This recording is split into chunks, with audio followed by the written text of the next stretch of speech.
हम जब पाश्चात्य नीति शास्त्र की बात करते हैं तो उसमें हमारे सामने एक सिद्धांत आता है और वह है दंड का सिद्धांत, अर्थात थ्योरीज ऑफ पनिशमेंट। इसके बारे में जब हम विचार करते हैं तो हम देखते हैं कि आदिम युग से ही दंड और पुरस्कार के सिद्धांतों का हमें उल्लेख जगह जगह पर मिलता है। अच्छे या अशुभ कर्मों के लिए व्यक्ति को पुरस्कार और बुरे या अशुभ कर्मों के लिए दंड की व्यवस्था प्राचीन काल से ही चली आ रही है। हम अच्छे कार्य करने की ओर अग्रसर होते हैं, पुरस्कार पाने के लिए, और बुरे कर्मों से दूर रहते हैं। दंड या सजा से बचने के लिए दंड के विभिन्न सिद्धांत पाए जाते हैं: प्रतिकारवाद, निवर्तनवाद और सुधारवाद। अपराधी को सजा मिलना एक नैतिक आवश्यकता है। दंड देने का एक लक्ष्य यह भी रहता है कि इससे डरकर अन्य व्यक्ति अपराध न करे और समाज में अपराध पर रोक लग सके। आधुनिक युग में दंड का लक्ष्य व्यक्ति या अपराधी को सुधारना माना गया है। इसी प्रसंग में मृत्युदंड के औचित्य और अनौचित्य पर भी प्रकाश डाला गया है। दंड के प्रमुख सिद्धांत। नैतिकता के लिए यह आवश्यक है कि व्यक्ति को उसके शुभ कर्मों के लिए पुरस्कार और अशुभ कर्मों के लिए जो है उसको दंड दिया जाता है। पुरस्कार प्राप्त करने के लिए और दंड से बचने के लिए व्यक्ति नैतिक नियमों का पालन करता है। बेंथम और मिल ने दंड और पुरस्कार को नैतिक प्रेरणा कहा है। दंड को नैतिकता की बाह्य निषेधात्मक स्वीकृति भी कहा जाता है। दंड और पुरस्कार के संबंध में बहुत सारे मत हैं, जिनमें एक एक करके हम उसकी चर्चा करेंगे। सबसे पहला सिद्धांत है प्रतिकारवाद। प्रतिकारवाद के अनुसार दंड एक न्यायोचित व्यापार है। दंड का लक्ष्य नैतिक नियम की उच्चता और प्रभुता की रक्षा और दोषी को दंडित करना है। जब कोई अपराधी नैतिक नियमों का उल्लंघन करता है, तब न्याय का तकाजा है कि उसे सजा मिलनी चाहिए और नैतिक नियमों की प्रतिष्ठा और प्रभुता जो है वह कायम रहनी चाहिए। नैतिक नियम सर्वोच्च प्रभु सत्ता है, इसलिए इसे भंग करने वाला निश्चित रूप से दंड का अधिकारी है। यदि अपराधी को सजा नहीं दी जाती तो इससे नैतिक नियमों की प्रभु सत्ता और गरिमा पर आ जाती है। कुछ लोग प्रतिकारवाद को प्रतिकार या प्रतिहिंसा की अधार्मिक भावना पर आधारित मानते हैं, परंतु ऐसा मानना जो है वह उचित नहीं है। प्रतिहिंसा या प्रतिकार बदला लेना जो होता है वह इसलिए निंदनीय माना जाता है क्योंकि इसमें व्यक्तिगत द्वेष की भावना विद्यमान रहती है। किंतु जब किसी न्यायालय द्वारा किसी अपराधी को सजा दी जाती है, तब इसमें व्यक्तिगत द्वेष का भाव नहीं पाया जाता। मैकेंजी के शब्दों में, न्यायालय केवल मनुष्य को उसी का प्रतिदान करता है जो वह अर्जित कर चुका है, वह अशुभ कर चुका है, और युक्तियुक्त है कि उसके पाप का पारिश्रमिक अर्थात अशुभ उसे वापस मिलना चाहिए।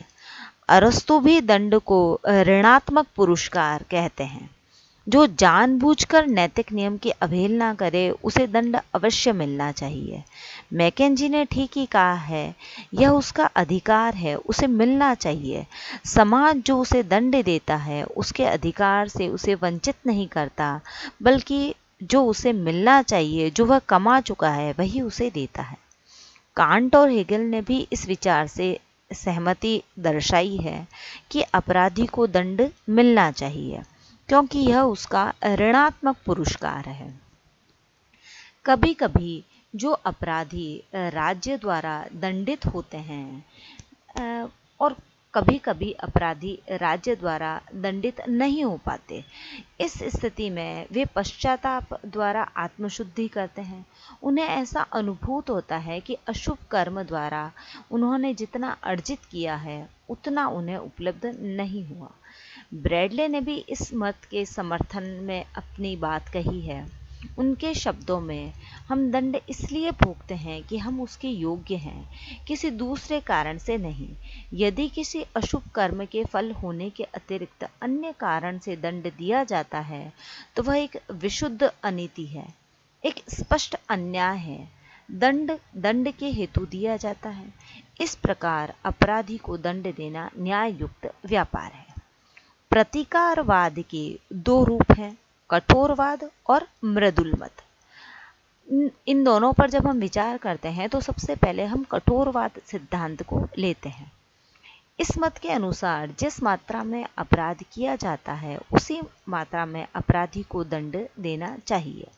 घोर अपराध के लिए बड़ा दंड और छोटे अपराध के लिए छोटा दंड मिलना चाहिए। खून की सजा खून, आंख के लिए आंख, जैसे को तैसा इस सिद्धांत के प्रतीक हैं। यहाँ परिस्थितियों पर ध्यान नहीं दिया जाता। यदि किसी ने किसी की हत्या कर दी है तो उसे मृत्युदंड देना न्याय संगत है। प्रतिकारवाद का दूसरा रूप है मृदुल मत।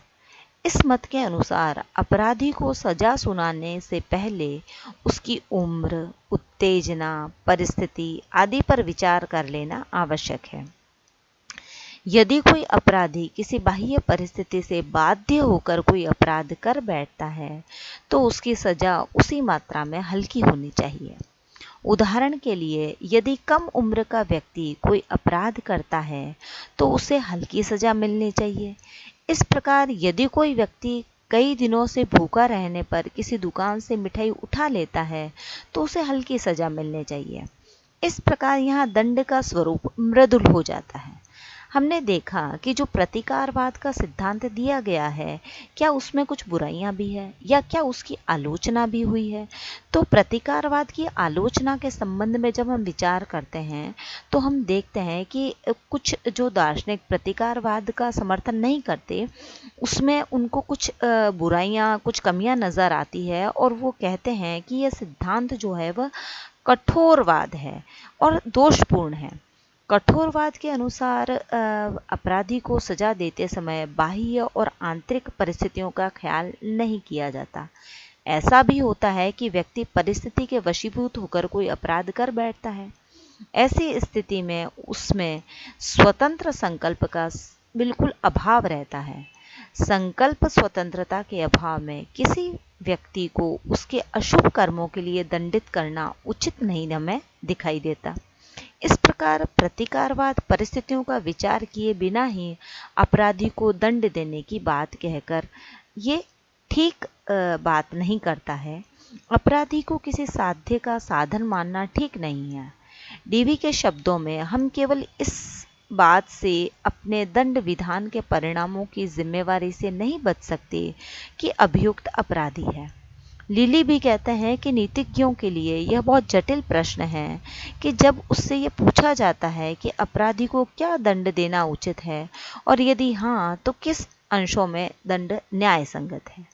तो दंड के सिद्धांतों की जब हम बात करते हैं तो हमने प्रतिकारवाद को देखा।